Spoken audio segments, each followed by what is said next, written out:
अभी हम लोग देखेंगे कि difference between authority and the responsibility and the delegation and the decentralisations. Reason ये है इस दोनों टॉपिक को पढ़ने का क्योंकि ये दोनों टॉपिक बहुत ज़्यादा सिमिलर है। मतलब जब आप एग्जाम में क्वेश्चंस देखोगे ना, तो जैसे अथॉरिटी है, सब बोलते हैं अथॉरिटी आपको मिल गई तो उसके साथ रिस्पॉन्सिबिलिटी आपको ऑटोमेटिकली मिल जाती है, राइट। तो सबसे पहले डिफरेंस देखते हैं अथॉरिटी एंड रिस्पॉन्सिबिलिटी में डिफरेंस क्या होता है। सो बेसिकली हम उसके मीनिंग को समझेंगे, देन हम उसके आगे डिफरेंस के बेसिस को देखेंगे कि कैसे ये एक दूसरे से डिफर करती हैं। सो अथॉरिटी का मतलब क्या है कि right to give order and the make decisions.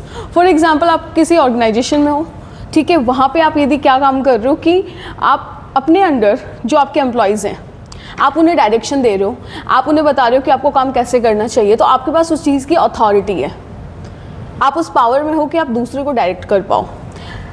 Responsibility का मतलब क्या है कि duty to perform assign work, कि आपको जो वर्क मिला है आपको उसको करना ही करना है। फॉर एग्जांपल मैं एज ए टीचर तुम लोगों को होमवर्क दूँ या असाइनमेंट दूँ तो मेरे पास अथॉरिटी है कि मैं तुम्हें असाइनमेंट होमवर्क दे सकती हूँ, but you have to responsible for me, कि आपको वो काम करके लेके आना है। तो ये हर ऑर्गेनाइजेशन में होता है। और ये भी कहा जाता है कि जब आपको अथॉरिटी मिलती है ना तो उसके साथ रिस्पॉन्सिबिलिटी अपने आप आ जाती है, आपको उसके लिए एक्स्ट्रा एफर्ट से एक्स्ट्रा वो नहीं करने पड़ते। कि यदि मुझे कल कोई डिपार्टमेंट मिल गया कि आपको ये डिपार्टमेंट संभालना है और मैं उस डिपार्टमेंट का काम यदि सही तरीके से नहीं कर रही हूँ तो मैं उस चीज़ के लिए रिस्पॉन्सिबल हो जाऊँगी। यदि आज मुझे आपको पढ़ाने की ड्यूटी मिली और यदि मैं वो नहीं अपना कमिटमेंट पूरा कर रही हूँ तो मैं रिस्पॉन्सिबल हूँ, मैं कहीं ना कहीं अपनी चीज़ को लैक कर रही हूँ, ठीक है। देन नेचर क्या होता है, पावर और राइट। अथॉरिटी का मतलब ही क्या है कि आप पावर में हो इसलिए आप दूसरों को डायरेक्ट कर पा रहे हो। और जो आपकी रिस्पॉन्सिबिलिटी होती है ऑब्लिगेशन और ड्यूटी को बताती है कि आपको वो चीज़ परफॉर्म करनी है। डायरेक्शन का क्या है, flow down from the superior to subordinate. यहाँ पे आप देखोगे कि स्केलर चेन है, जो अपने हेनरी फ्योल के प्रिंसिपल जो 14 प्रिंसिपल है उसका 13th प्रिंसिपल है। वो स्केलर चेन क्या बताता है कि जो आपकी हमेशा पावर है, जो आपके पास डायरेक्शन, वो हमेशा ऊपर से नीचे आने चाहिए, टॉप टू बॉटम, ठीक है। तो अथॉरिटी में ये होता है कि कोई आपको ऊपर वाला जो आपका सुपरवाइजर है या जो आपका मैनेजर है वो आपको डायरेक्ट करे। ऐसा नहीं कि कोई भी आपको दे के डायरेक्शन चला जा रहा है, राइट। यहाँ पे क्या होता है कि flow upwards because subordinate is answerable to the superior. यहाँ पे आपका जो चैनल होगा वो बॉटम टू अप जाएगा, ठीक है। पर्पस क्या होता है कि help in directing and the controlling others. Authority का मतलब ये कि आपको दूसरों को कंट्रोल करके रखना है। यहाँ पे आपको अपना कंप्लीशन ऑफ द वर्क करना है कि आपको जो काम मिला आप उसको पूरा करिए। ऑरिजिन क्या है, comes from position in the organisation. आपको जो पोजीशन मिलेगी आपको उसके अकॉर्डिंग आपको पावर मिलेगी, आपको पावर मिलेगी तो आपको कंट्रोलिंग पावर अपने आप मिल जाएगी। यहाँ पे क्या होगा, असाइन टास्क जो आपको मिला है आपको उसके अकॉर्डिंग अपना रोल प्ले करना है, ठीक है। उसके बाद यदि डेलीगेशन की बात करूँ तो यहाँ पे आप अपने सबऑर्डिनेट को डेलीगेट करोगे अपने वर्क, वहाँ पे आप कंप्लीटली डेलीगेट नहीं कर सकते।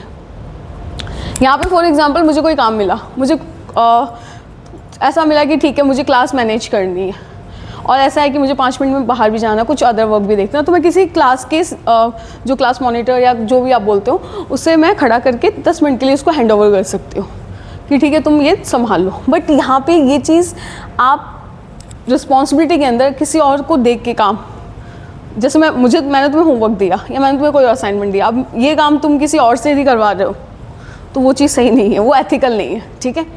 उसके अलावा रिलेशनशिप देखा जाए तो अथॉरिटी आपको पावर देती है, आप पावर में आ जाते हो, आपके पास इतना मतलब पावर होता है कि आप दूसरों को कंट्रोल कर सको। रिस्पॉन्सिबिलिटी आपको अकाउंटेबल बनाती है, मतलब कि आपको जो काम मिला आप उसके लिए कितने अकाउंटेबल हो। अकाउंटेबल का मतलब क्या है कि आपकी जवाबदेहिता कितनी है। मैंने यदि किसी को कोई काम दिया, यदि वो काम नहीं कर रहा है मतलब अपने काम के लिए वो सीरियस नहीं है, उसकी जो अकाउंटेबिलिटी वो क्या है, कम है, ठीक है। यहाँ पे जो आपका फोकस है वहाँ पे डिसीजन मेकिंग एंड कमांड का होता है। यहाँ पे आप बेसिकली क्या, क्योंकि दूसरों को कंट्रोल करना है तो उसके लिए आपको अपने डिसीजंस बनाने पड़ेंगे, आपको उनको कमांड देना पड़ेगा। यहाँ पे क्या होगा कि आप अपनी परफॉर्मेंस एंड ड्यूटी को फुलफिल कर रहे हो, ठीक है। यहाँ पे ऐसा होगा कि आपको पता रहेगा कि ठीक है मुझे जो काम मिला है बस मुझे उतना ही करना है, आप अपना एक्स्ट्रा माइंड नहीं लगाओगे, राइट। नेक्स्ट आता है एग्जाम्पल देखते हैं। तो यहाँ पे क्या है, जैसे approving leave, as a manager मुझे अपने एम्प्लॉयज़ की लीव अप्रूव करनी है, ठीक है। असाइनिंग टास्क असाइन करने, टेकिंग डिसीजंस लेने, ठीक है। यहाँ पे क्या होगा, कंप्लीट रिपोर्ट्स एज ए मैं एम्प्लॉय कहीं काम कर रही हूँ, मुझे मंथली रिपोर्ट्स रेडी करनी है क्योंकि मुझे मैनेजर को देनी है, अपने टीम लीडर को देनी है, मीटिंग डेडलाइंस, जो डेडलाइंस मिली उनको ख़त्म करना है, सुपरवाइजिंग द वर्क, जो मेरे साथ और जो मेरे कलीग्स हैं मुझे उनके वर्क को भी देखना पड़ सकता है यदि मेरे मैनेजर ने मुझे ऐसा बोला है तो। की लिंक यदि देखो तो without responsibility may lead to misuse. यदि अथॉरिटी आपको मिली और आपको रिस्पॉन्सिबिलिटी नहीं मिली तो आप अपनी पावर का गलत यूज़ करोगे, ये 100% प्रूव है। इसीलिए बोला जाता है कि authority always comes with the responsibility. यदि आपको रिस्पॉन्सिबिलिटी नहीं मिली है तो आप अपनी अथॉरिटी का डेफिनेटली गलत यूज़ करोगे क्योंकि आप अपने काम के लिए अकाउंटेबल नहीं होंगे, ठीक है। और यहाँ पे देखा जाए तो without authority it becomes too difficult to perform. ऐसा इसलिए कहा गया है कि अब मैंने आपको काम तो दे दिया कि आपको ये काम करके लेके आना है, लेकिन हो सकता है आपको ज़रूरत पड़े कि मुझे किसी और से हेल्प लेनी है और मैं आपको उसके लिए अथॉरिटी नहीं दूँ कि नहीं तुम्हें किसी से बात नहीं करनी, तुम्हें सिर्फ खुद ही करना है। तो वहाँ पे चीज़ों को परफॉर्म करना या चीज़ों को एग्जीक्यूट करना प्रॉब्लमेटिक हो जाता है। इसीलिए जब भी अथॉरिटी आएगी तो रिस्पॉन्सिबिलिटी आएगी, और रिस्पॉन्सिबिलिटी आती है तो अथॉरिटी ऑटोमेटिकली आ जाती है। वो लेवल्स अलग हो सकते हैं बट ये दोनों एक दूसरे से लिंक है, ठीक है। की टेकअवे इसका है कि authority is the right to command while responsibility is the duty to perform. In management both must go together. इसीलिए जब ये दो वर्ड कभी दिखे तो आपको क्या करना है, authority and responsibility comes together, ठीक है। देखो मैंने क्या हुआ है आया समझ में, तुम ये बताओ, ठीक है। So now see what is the difference between delegation and the decentralisation, ठीक है। ये वर्ड्स भी दोनों बहुत एक दूसरे से रिलेटेड है, मतलब आप देखोगे तो ज़्यादा डिफरेंस नहीं है बट हाँ कहीं ना कहीं इनका अपना मीनिंग अलग है, इनका अपना फंक्शंस अलग है, ठीक है। तो सबसे पहले हम इनके मीनिंग को समझते हैं कि डेलीगेशन होता क्या है।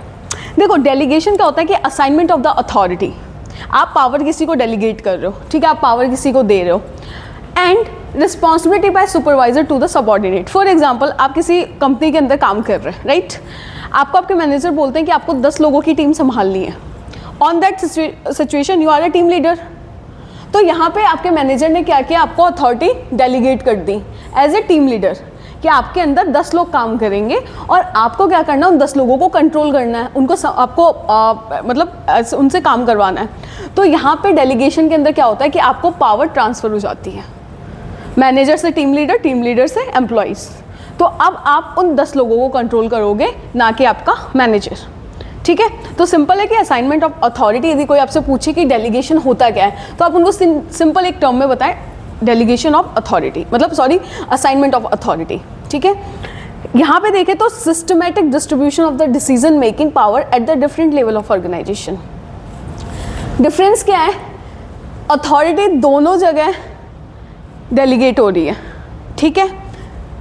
यहाँ पे systematic distribution of the decision making power at the different level of organisation, मतलब क्या हो रहा है कि कोई ऑर्गेनाइजेशन 2 टाइप्स के होते हैं, उनका नेचर 2 प्रकार का होता है, सेंट्रलाइजेशन और डिसेंट्रलाइजेशन। सेंट्रलाइजेशन में क्या होती है, पावर एक पर्सन के पास होती है। फॉर एग्जाम्पल मैं यदि इस रूम में पढ़ा रही हूँ, ठीक है, तो यहाँ पे पावर मेरे पास है कि मुझे कैसे रूम को कंट्रोल करना है। बट यदि मैं ऑर्गेनाइजेशन की बात करूँ तो यहाँ पे डिफरेंट हायरार्की है और हर एक डिपार्टमेंट का अपना रोल है। तो यहाँ पे डिसीजन मेकिंग पावर सिर्फ मेरी नहीं है, यहाँ पे मुझसे जो ऊपर हैं HOD उनकी होगी, दैन उनसे ऊपर प्रिंसिपल, डायरेक्टर, देन अलग अलग, ठीक है। तो जो फाइनल डिसीजन होगा वो किसी एक के ओपिनियन से नहीं बनेगा, उसको 4 लोग और कंबाइन करेंगे, उसको जो उसका डिसीजन मेकिंग जो आप बोल सकते हैं फ्रेमवर्क है वो डिसेंट्रलाइज है। सबके पास पावर है, सबके पास अथॉरिटी कि आप अपना व्यू रख सकते हो और basis of everyone opinion we will take the final decision, ठीक है। स्कोप की बात करोगे तो usually between one supervisor and the subordinate.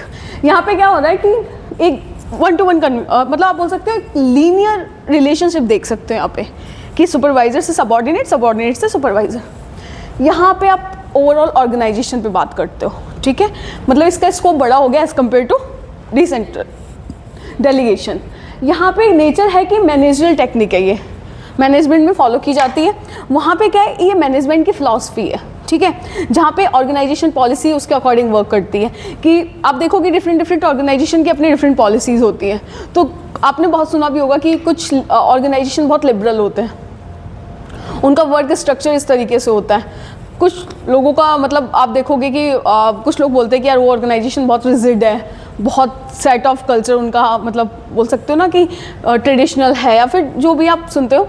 तो ये यही होता है कि जो ऑर्गेनाइजेशन किस पॉलिसी पे काम कर रहा है वो यहाँ आपका डिसाइड होगा, ठीक है। पर्पस यदि आप देखो तो यहाँ पे क्या होता है कि मैनेजर को जो काम मिला है और जो उनके पास वर्कलोड है आपको उसको क्यों कम करना है, रिड्यूस करना है, ठीक है। उसके अलावा आपके जो सबऑर्डिनेट्स हैं जो आपके अंदर काम कर रहे हैं उसको भी आप डेवलप करो, उनकी भी स्किल्स इन्हांस करो विद द टाइम। यहाँ पे क्या होगा, improve participation, speed and the flexibility in decisions, ठीक है। आप पार्टिसिपेशन लोगों का बढ़ाओ, उनको भी पता लगना चाहिए कि वो भी पार्ट है ऑर्गेनाइजेशन का। फॉर एग्जांपल यदि मुझे इस ऑर्गेनाइजेशन को रन करना है और मैं सिर्फ अपने लेवल पे डिसीजंस ले रही हूँ कि नहीं मैं ऐसा बोलूँगी तो ऐसा होगा, ये टाइम होना चाहिए, ये मतलब जो भी डिसीजन हो रहा है ऑन द बेसिस ऑफ सिर्फ एक सिंगल इंडिविजुअल के हो रहा है, तो वहाँ पर क्या होता है, कॉन्फ्लिक्ट बढ़ जाते हैं, डिससेटिस्फैक्शन बढ़ता है, ट्रांसपेरेंसी कम होती है, ट्रस्ट कम होता है। इसलिए आप देखोगे जब भी जो एम्प्लॉयज़ का ये बोलते हैं स्ट्राइक हो गई या किसी कंपनी को ले ऑफ करना पड़ा, क्यों होता है, क्योंकि जब कंपनी में ट्रस्ट कम होगा, म्यूचुअल अंडरस्टैंडिंग कम होगी, ट्रांसपेरेंसी नहीं होगी, तो डेफिनेटली वो उन लोगों को लगता है कि we are not part of this organisation, हम लोगों को इग्नोर किया जा रहा है। इसीलिए कॉन्सेप्ट आया था कि डिसेंट्रलाइजेशन में आप पावर डिवाइड कर दीजिए, आप सबको उतना ही राइट दीजिए कि आप भी अपनी आवाज़, आप भी अपने व्यू पॉइंट्स रखें, और basis of everyone opinion we will take the final decision. यहाँ पे आप देखेंगे जो लेवल होता है ये किसी भी लेवल पे हो सकता है, क्योंकि डिफरेंट ऑर्गेनाइजेशन के अंदर डिफरेंट डिपार्टमेंट्स होते हैं, सबके अपने मैनेजर्स होते हैं, और कोई भी मैनेजर अपने सबऑर्डिनेट को वैसा काम दे सकता है। लेकिन यहाँ पे क्या होगा कि mostly concern distribution from the top manager to lower, यहाँ पे टॉप टू लोअर ही चलेंगे, हम यहाँ पे एक हायरार्की फॉलो करेंगे। फ्रीडम की बात करें तो limited authority for the specific task, क्योंकि मैनेजर के पास कोई स्पेसिफिक प्रोजेक्ट है या कोई स्पेसिफिक काम मिला है तो अपने सबऑर्डिनेट को उतना ही काम देगा और वो उतना ही काम कर सकता है, उसको उतनी ही अथॉरिटी रहेगी। लेकिन यदि मैं इसकी बात करूँ, ये होता है ब्रॉडर, क्योंकि हम यहाँ पे ऑर्गेनाइजेशन लेवल पे काम करते हैं, ना कि एक डिपार्टमेंट लेवल पे, ठीक है। रिस्पॉन्स आप यहाँ पे देखिए, रिवर्सिबिलिटी की यदि बात करें तो can be withdrawal easily by the supervisor. For example मैंने अपने सबऑर्डिनेट को काम दिया कि तुम्हें रात तक ये रिपोर्ट बनानी है, अब उसने रात तक वो रिपोर्ट बना के शाम तक रिपोर्ट बना के मुझे नहीं दी, मैं किसी और अपने सबऑर्डिनेट को दे सकती हूँ, मुझे जो लगता है कि मोर कैपेबल है, जो उससे अच्छा काम कर सकता है, तो मैं उससे तुरंत उसकी पावर, उसकी अथॉरिटी विड्रॉल कर सकती हूँ। बट यहाँ पे not easily reversed. The reason, ये पार्ट ऑफ स्ट्रक्चर है, क्योंकि ऑर्गेनाइजेशन इसी पॉलिसी पे काम कर रहा है। तो ऐसा नहीं, मैंने कल सबको बोला कि हाँ मीटिंग बुलाई कि आप सभी की वॉइस की वैल्यू है, आप सभी के थॉट्स इन्वाइटेड है, और नेक्स्ट डे आके बोल रही हूँ नहीं मैं ही सिर्फ डिसीजन लूँगी, ऐसा नहीं होता। यदि ऑर्गेनाइजेशन इस पॉलिसी पे काम कर रहा है कि हम डिसेंट्रलाइज तरीके से अपना काम करते हैं, हम अपनी जो पॉलिसीज़ हैं वो सबके सर्वसहमति से बनाते हैं, तो वो उसी को ही फॉलो करेगा। अनटिल अनलेस उसको चेंज करनी है तो उसको बताना पड़ेगा, उसको रेजुलेशंस पास करने पड़ेंगे कि हम ऐसा क्यों कर रहे हैं, उसमें भी उसको ट्रांसपेरेंसी शो करनी पड़ेगी। देन कंट्रोल, यहाँ पे क्या होता है, फाइनल अकाउंटेबिलिटी होती है सुपीरियर के पास, आपके पास, ठीक है। आप फाइनल अकाउंटेबिलिटी का मतलब है कि आप अपने सुपीरियर को ही जाके डायरेक्ट वो रिस्पॉन्सिबल उसके लिए। यहाँ पे होता है कि top management controls through the policy and overall directions, कि जो टॉप मैनेजमेंट है वो क्या कर रहा है कि वो सारी पॉलिसी को कंट्रोल करेगा। क्योंकि टॉप मैनेजमेंट में आपके कौन कौन से आ जाते हैं, आपके डायरेक्टर आ जाते हैं, आपके CEO आ जाते हैं, आपके जो चेयरपर्सन्स है वो आ जाते हैं, तो कंपनी के जितने भी की पर्सन्स बोल सकते हैं आप, जिनके पास मेजॉरिटी ऑफ पावर रहती है, वो सब इस लेवल पे आते हैं, तो वो कंट्रोल कर सकते हैं इस चीज़ों को, ठीक है। फोकस यहाँ पे क्या है, individual task and role efficiency, ठीक है। यहाँ पे सबका अपना अपना इंडिविजुअल टास्क है, सबकी अपनी अपनी एफिशिएंसी है। यहाँ पे आपका होता है कि ऑर्गेनाइजेशन स्ट्रक्चर, डिसीजन डिस्ट्रीब्यूशन, क्योंकि ऑर्गेनाइजेशन उसी पॉलिसी पे ही काम कर रहा है। तो आपकी जो, क्योंकि आप देखिए टॉप लेवल पे डिसेंट्रलाइजेशन चल रहा है, यदि वहाँ से चीज़ें डिस्ट्रीब्यूट हो रही हैं तो नीचे तक, लोअर लेवल तक होती रहेंगी, ठीक है। एग्जाम्पल की बात करें तो manager authorise and assist to prepare and submit a report. मैं किसी अपने सबऑर्डिनेट को बोलती हूँ कि आपको रिपोर्ट बनानी, कल तक सबमिट करनी है, वो मेरे लिए लाइबल होगा, उसकी रिस्पॉन्सिबिलिटी कि मुझे कल एनी हाउ रिपोर्ट चाहिए, बट यहाँ पे क्या है कि branch office make local decision on the operation and the customer service, क्योंकि जो उसका हेड ऑफिस है उसने उसको इतनी छूट दी है कि तुम अपने लेवल पे, अपने ब्रांच पे, अपने अकॉर्डिंग अपने डिसीजन ले सकते हो, तुम्हें हर चीज़ मुझसे आके पूछने की ज़रूरत नहीं है। सो बेसिक डिफरेंस है। और इसका की टेकवे देखें तो डेलीगेशन शेयर वर्क, यहाँ पे आप एक दूसरे के साथ काम शेयर करते हो।